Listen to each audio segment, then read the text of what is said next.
আমার বাচ্চারা পছন্দ করে এমনই একটা ডেজার্ট রেসিপি আজকে আপনাদের সাথে শেয়ার করব। আমি আশা করছি যাদের বাসায় ছোট বাচ্চা রয়েছে আপনারাও এটা তৈরি করে দিতে পারবেন খুব সহজে এবং খুবই মজাদার। আজকের এই মজাদার জেলি পুডিংটি তৈরি করার জন্য আমি এখানে প্রথমে একটা ট্যাং নিয়ে নিলাম।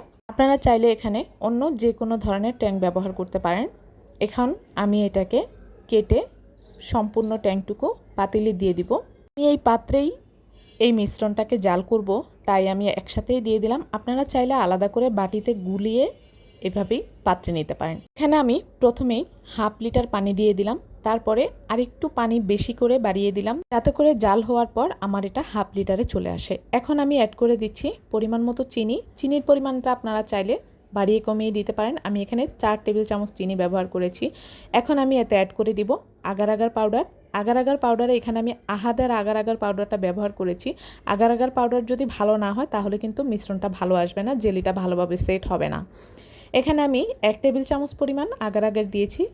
আপনারা যদি বেশি পরিমাণে বানান তাহলে পরিমাণটা আরেকটু বাড়িয়ে দিবেন। এখন আমি চুলায় বসিয়ে দিয়ে এটাকে ভালোভাবে জাল করে নিব।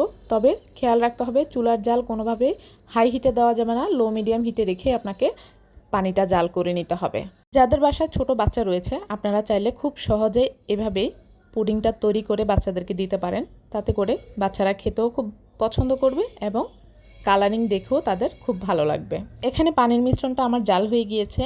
আপনারা দেখতেই পেয়েছেন আমি কতটুকু পরিমাণ পানি দিয়েছি, তা জাল করে কতটুকু করে নিয়েছি। এখন আমি একটা প্লেটের মধ্যে এটাকে সেট করে নিব। আপনারা চাইলে অন্য যে কোনো ধরনের বাটিতে এটাকে সেট করতে পারেন। আমি একটু ছড়ানো প্লেটে নিয়েছি, এতে করে ঠান্ডা তাড়াতাড়ি হবে এবং খুব তাড়াতাড়ি এটা সেট হয়ে যাবে। এখন আমি এটাকে ফ্রিজে রেখে দিব 1 ঘন্টার জন্য। এখন আমি পাত্রে আবারও হাফ লিটার দুধ নিলাম। এখন আমি এতে 1 টেবিল চামচ পরিমাণ আগার আগার পাউডার দিয়ে ভালোভাবে এটাকে মিশিয়ে নিব। এখন আমি এতে অ্যাড করে দিব পরিমাণ মতো চিনি। এখানে আমি 4 টেবিল চামচ পরিমাণ চিনি ব্যবহার করেছি। আপনারা চাইলে বাড়িয়ে দিতে পারেন আপনাদের স্বাদের উপর নির্ভর করে। আবারও এটাকে ভালোভাবে মিশিয়ে আমি এখন চুলায় বসিয়ে দিব আর জাল করে নিব। তবে খেয়াল রাখতে হবে এটাকে অনবরত নাড়তে হবে, আর না হয় আপনার এটা তলানিতে লেগে যেতে পারে, কারণ আগার আগার পাউডার যেহেতু এখানে দিয়েছি এটা দলা পাকিয়ে যেতে পারে। এখানে আমার দুধের মিশ্রণটাও জাল করা হয়ে গিয়েছে। এখন আমি এটাকে তুলে একটা সাইডে রেখে আগে থেকে তৈরি করে রাখা জেলির প্লেটটা ফ্রিজ থেকে বের করে নিয়েছি। এখন আমি এটাকে কেটে ছোট ছোট করে শেপ দিয়ে নেব। আপনারা দেখতে পেয়েছেন খুব সহজে এখানে জেলিটা সেট হয়ে গিয়েছে এবং অনেক তাড়াতাড়ি আমি এটা করতে পেরেছি। এটাকে আমি স্কোয়ার শেপ দিয়ে কেটে নিয়েছি। আপনারা চাইলে অন্য যে কোনো ধরনের শেপ দিয়ে এটাকে কেটে নিতে পারেন। আর জেলি তৈরি করার ক্ষেত্রে খেয়াল রাখতে হবে আগার আগার পাউডারটা যেন ভালো হয়। আগার আগার পাউডার ভালো না হলে কখনোই আপনার জেলি ভালো হবে না এবং দলা পাকিয়ে থাকবে। অনেক সুন্দর হয়েছে জেলিটা, দেখতেও খুব ভালো লাগছে এবং খেতেও কিন্তু সুস্বাদু হয়েছে। এখন আমি একটা বাটিতে এটাকে সেট করে নিব। যে বাটিতে আমি পুডিং করব সেই বাটিতে জেলি নেওয়া হয়ে গেলে আমি এতে অ্যাড করে দিচ্ছি জাল করে রাখা দুধের মিশ্রণটা। এখন আমি এটাকে ভালোভাবে একটু নেড়ে চেড়ে সেট করে দিব আর এটাকে আমি 1 ঘন্টার জন্য একটা সাইডে রেখে দিব।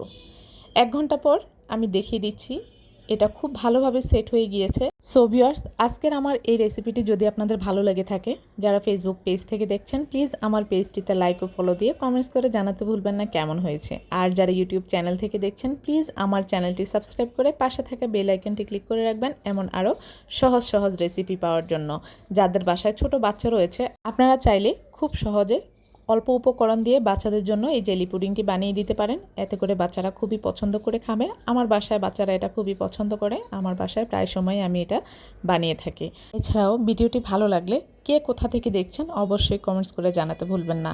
আজ এই পর্যন্তই। সবাই ভালো থাকবেন, সুস্থ থাকবেন। এখানে বিদায় নিচ্ছি। আল্লাহ হাফেজ।